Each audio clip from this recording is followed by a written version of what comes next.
Visión 800 presenta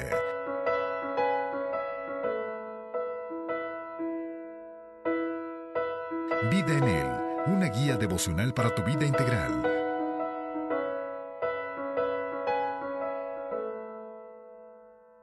Qué bueno que nos permite nuestro buen Dios volvernos a reunir en este hermoso espacio devocional, Vida en Él.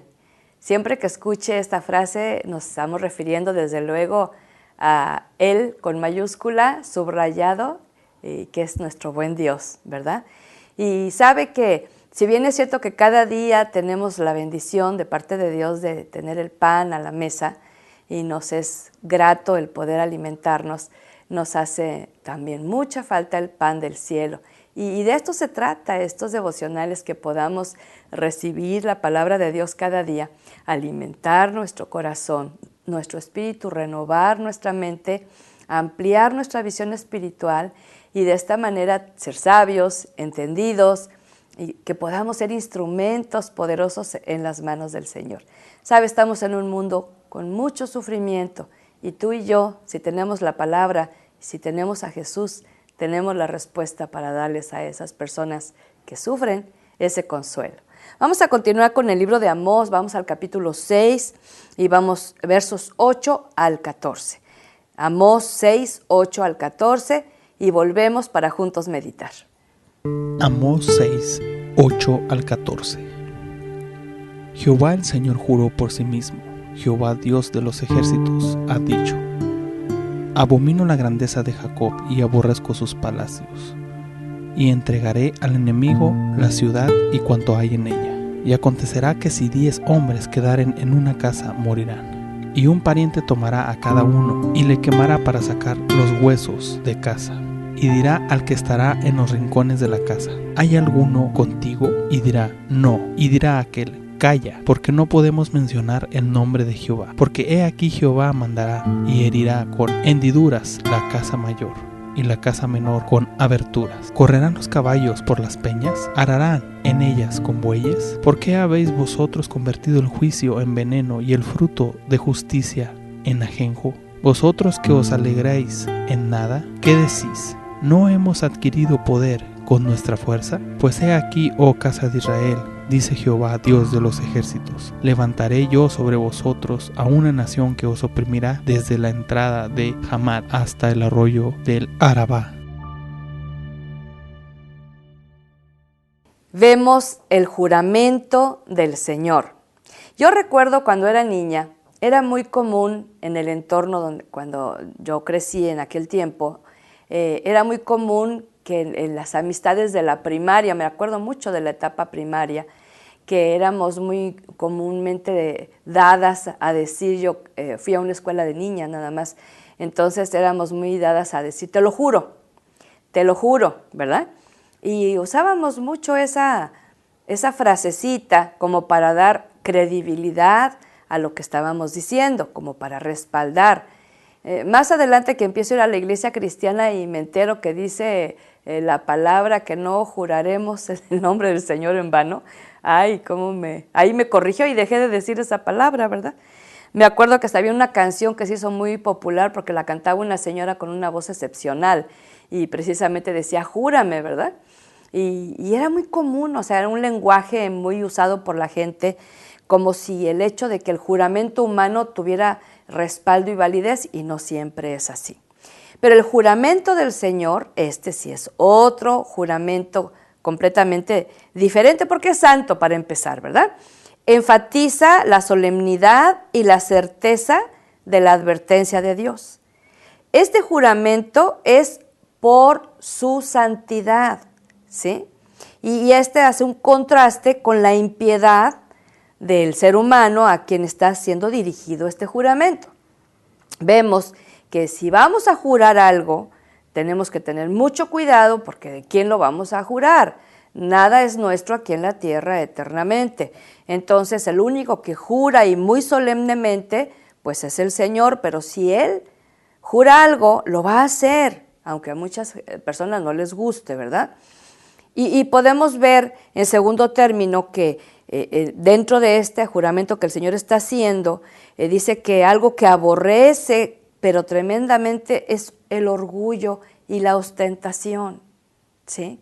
Entonces vemos que el ser humano siempre ha estado muy inclinado. Yo uso una frase muy frecuente en mi exposición, que traemos cocido el orgullo, así como con cáñamo, ¿verdad? Porque podemos tener muchos años de caminar en Cristo y podemos seguir teniendo problemas con el orgullo. Ahora, muchas veces no queremos verlo como tal, lo justificamos, pero orgullo es pecado y es grave. Es pariente de la soberbia, de la altivez, de la arrogancia, ¿verdad?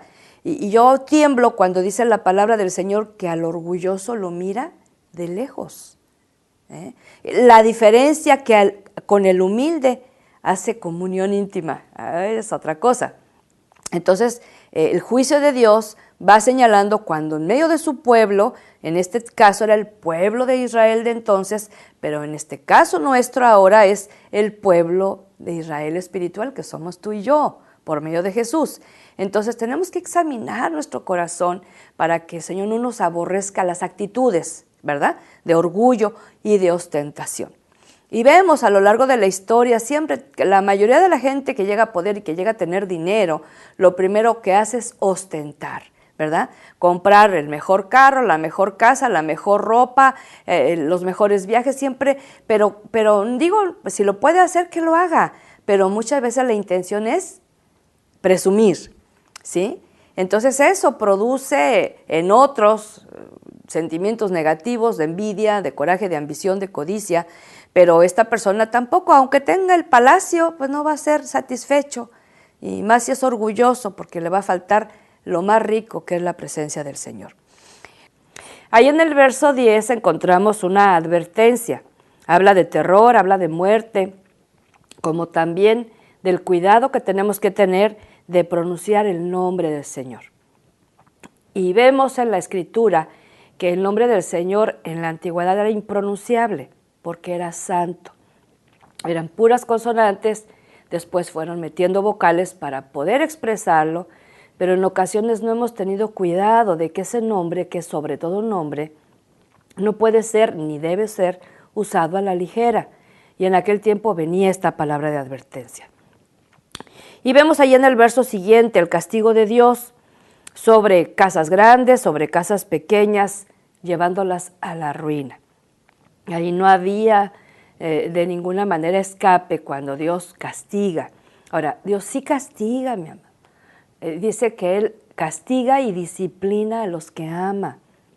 Ahora, castiga al pecador que no se arrepiente también. Le extiende misericordia, es paciente. Sí, Dios sabe esperar, pero llega un momento donde va a ejecutarse el castigo. El castigo de Dios, el castigo divino es justo, mi amado. Muchas veces, la mayor parte de las veces, perdón, es merecido, pero también es necesario. Preste atención a esto. Cuando Dios nos está disciplinando, ahora, ¿por qué tenemos ese conflicto con recibir el castigo? Porque nosotros fuimos quizá víctimas de castigos injustos, probablemente de nuestros padres o maestros. Entonces, le tenemos un repudio a la manera como nos castigaban porque era incorrecta. ¿Cuántas veces encontramos a un padre, madre, enfurecidos golpeando a un hijo? Eso es injusto. Probablemente el poderlo reprender, pero sin ira, va a tener más efectos positivos que hacerlo con ira. No tema el castigo de Dios, es necesario para purificarnos. Ahora, nosotros vemos regiones de nuestro país, de nuestros países, que son abatidas por situaciones climatológicas tremendas y empezamos a emitir juicio. Mire, no hable, porque Dios ve todo el panorama, Él cumple propósitos, Él sabe por qué permite y muchas veces por qué envía esta situación. Dice que, otra analogía que encontramos, ¿verdad? Y el profeta dice que el trepar del caballo por las montañas, pues nunca lo vemos, arar en el mar, pues es imposible. Son dos acciones literalmente imposibles. Es como para que el hombre vea, ¿sí?, que la justicia es veneno y el fruto de la justicia produce amargura, ¿sí? ¿Por qué? muchas ocasiones vemos a gente que va a la cárcel y le amarga ir a la cárcel, pero puede ser que sea ese trato justo que estaba necesitando quitarlo de la circulación para que no siguiera haciendo tanto mal.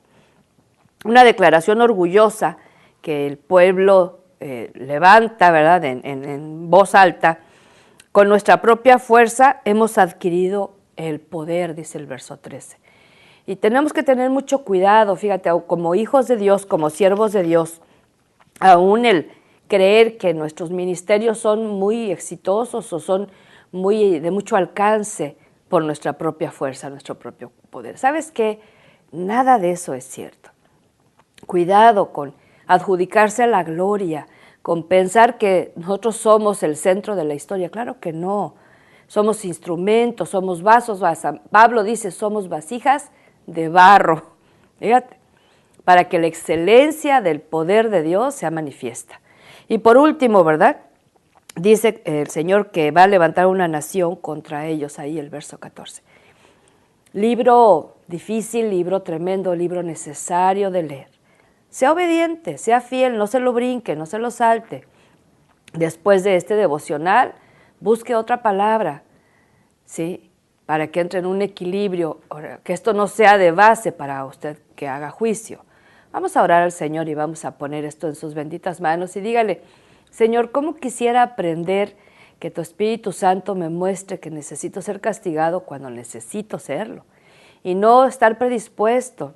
Y Señor, si todavía traigo heridas en mi corazón por castigos abusivos, injustos, que fueron mucho más allá de mi soporte en el momento y que esto desarrolló amargura en mi corazón o resentimiento o hasta odio, yo te pido que extiendas tu mano de poder y me sanes, para que yo pueda aceptar con mansedumbre el castigo que tú tienes para mí, porque muchas veces claro que lo merezco.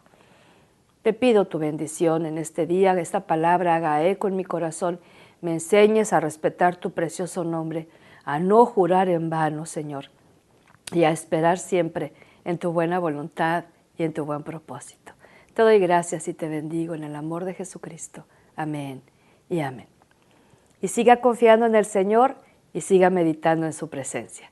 Hasta otra ocasión. Bendiciones. Visión 800 presentó Vida en Él. Para obtener este libro devocional, contáctenos a los teléfonos 656-611-3620 o en los Estados Unidos al 915-208-2420 o al correo electrónico editorialvidaenel@gmail.com.